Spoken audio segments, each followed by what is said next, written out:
खूप दिवसांनी फार्मवरती आलो. संध्याकाळी असंच बसलो होतो, तर चहा पीत तर कुठून तरी ना माऊचा आवाज येत होता. म्हटलं कुठे आहे माऊ, कुठे आहे माऊ? मला वाटलं घरात वगैरे आली की काय, घरात वगैरे सगळीकडे बघितलं, आजूबाजूला पण थोडं शेतात वगैरे पण बघितलं. पण माऊचा आवाज येत होता पण कळत नव्हतं. आम्हाला वाटलं असेल कुठेतरी लांब. आणि मग अचानक लक्षात आलं की माऊ आहे ना, तिने पिल्लं घातली. ही जी टाकी रिकामी होती ना, या टाकीत तिने पिल्लं घातली आहेत.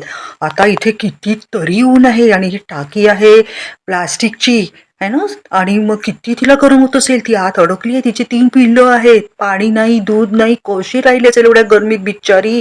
आणि इतका वेळ ती इतकी टाहो फोडत होती ना, म्हणजे असं म्याव म्याव म्याव. आता जेव्हा तिला कळलं, सूर्याने बघितलं टॉर्च घालून, त्यांना लक्षात आलं. आणि मग आता जेव्हा तिला कळलं ना की कोणीतरी आपल्याला बघितलं, आता आपल्याला कोणीतरी हेल्प करेल, मग ती जरा तर शांत आहे. आता या टाकीतून त्या माऊला कसं बाहेर काढायचं किंवा टाकीच्या आत तिला दूध आणि पाणी कसं पोचतं करायचं बाहेर काढायच्या आधी, ते आता सगळं चालू आहे. तू कारण आता त्या टाकीत तिला पाणी जरी द्यायचं म्हटलं तर आता सुरवे हे भांडं पाण्याचं त्यांनी रिकामं केलं आहे, कारण आपण पक्ष्यांसाठी वगैरे या भांड्यात पाणी ठेवतोच. पण आपल्याकडे ना असं हे नाही आहे काही, त्याकडे दोरी वगैरे नॉर्मली असतं. शेतघर म्हणजे सगळे अवजार आहे, सगळे आपल्याकडे, पण दोरी वगैरे नाही आहे सध्या. तर आता सुर्वेंच्या लक्षात आलं की योगेशने तिथे कपडे वाट टाकायला एक असं दोरी टाईप काहीतरी बांधलं आहे. मग आता ते कट करून त्या भांड्याला लावून आपण त्या माऊसाठी आता सध्या पाणी आत सोडत आहोत. अरे ही दोरी या मडक्याला बांधली जाते आता. हे असं चारी बाजूने सुर्वेंनी तयार केलेले. आता अशा प्रकारे पाण्यासाठी ही मडक्याची सोय करण्यात आली आहे. अलगत सोडतो तिला सोडू का खाली नाही, तिला तोच मी ह्या टाकतोय वासा त्याच्या आतमध्ये, म्हणजे वाशावर चढून येईल. पण आता सध्या पाणी पाणी देतोय. हा, पाणी देतोय.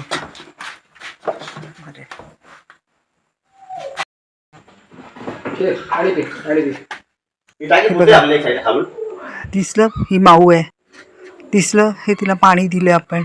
तुला दिसलं हा वासा आत टाकला तर माऊ चढून वर येईल अशी एक अपेक्षा आहे. पण तिला असं वाटायला नको ना की हे लोक मला मारायला आले की काय, म्हणून तिच्याशी फ्रेंडशिप करायला आधी तिला ही बिस्किट टाकतोय आपण.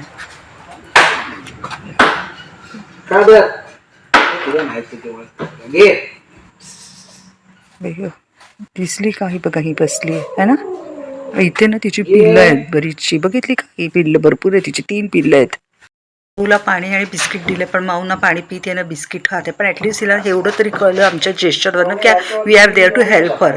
तिला ते दाणक्याने आम्ही मारणार नाही आहोत, त्यामुळे ती आता वर चढून येईल अशी अपेक्षा आहे. बाप्पा येऊ दे. माऊ काय चढून येत नाही वरती. तिला आतून कोरखडे आहे, म्हणजे तिने बाहेर यायचा प्रयत्न केला आहे पण तो सक्सेसफुल नाही झाला. आणि ती बाहेर आल्यानंतर लांब राहायला पाहिजे. बरोबर ना, कुठलीही आई, मग ती माणसातली आई असो किंवा प्राण्यांमधली आई असो, आपल्या पिलांची खूप काळजी घेते, जवळ पण येऊ देत नाही पिलांना कोणाला. तर मग तिला असं वाटायला नको ना आम्ही त्यांना हार्म करतोय, म्हणून आता फ्रेंडशिप केलेली आहे. पाण्याने बिस्किट त्याचं तिने काही खाल्लेलं नाहीये. आणि आता हळूहळू टाकी ती खाली करतो आहोत, म्हणजे पाडतोय खाली की त्याच्यातनं ती बाहेर येईल. स्लो स्लो करा. हा, शेतघर म्हणजे ना कधी काय होईल आणि काय नाही होईल सगळंच अनपेक्षित असतं. You have to be very prepared. Okay, चांगली आहे गावठी ही. बापरे, माऊ त्याच्यातनं बाहेर पडली, पण पिल्लं आतच आहेत. कशी ती माऊ पळून गेली, थांबली पण नाही पिलांसाठी. हे देवा. आता सूर्य म्हणतात आतमध्ये काठी टाकून मी माऊला बाहेर काढतो पिल्लांना. असं झालं, आम्हाला वाटलं माऊ आक्रमक होईल, पिल्लांना हात लावेल, म्हटल्यानंतर आम्हाला ती त्रास देईल. झालं उलटच, माऊ गेली पळून, आई गेली पळून, पिल्लं बिचारी इथेच आहेत. आता ही टाकी जातो योगेश आणि तिथून पिल्लांना बाहेर काढतो.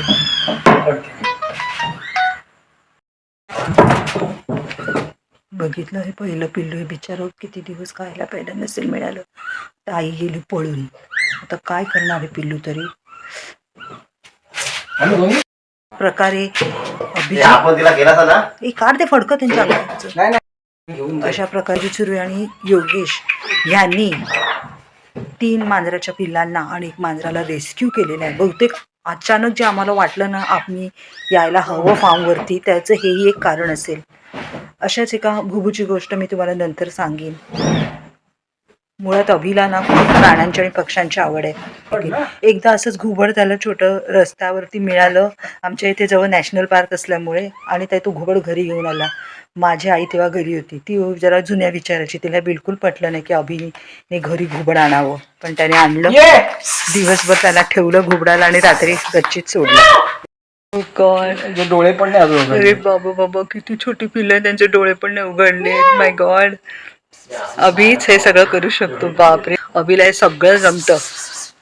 एका गमेल्यामध्ये फडकं अंथरून इथे या पिल्लांना ठेवलेले आहे. झाडाखाली नेलं का, म्हणजे तिला भीती नाही? नको, झाडाखाली नको, ती येईल इकडे. झाडाखाली अजून दुसरं कोणतरी प्राणी वगैरे येईल. नको, राहू दे तिथे, राहू दे. आता आपण लांब जाऊया, म्हणजे त्याची आई येईल. आणि आता आम्ही वाट बघत आहोत की ती आई कधी येईल आणि स्वतःच्या पिल्लांना जवळ करेल.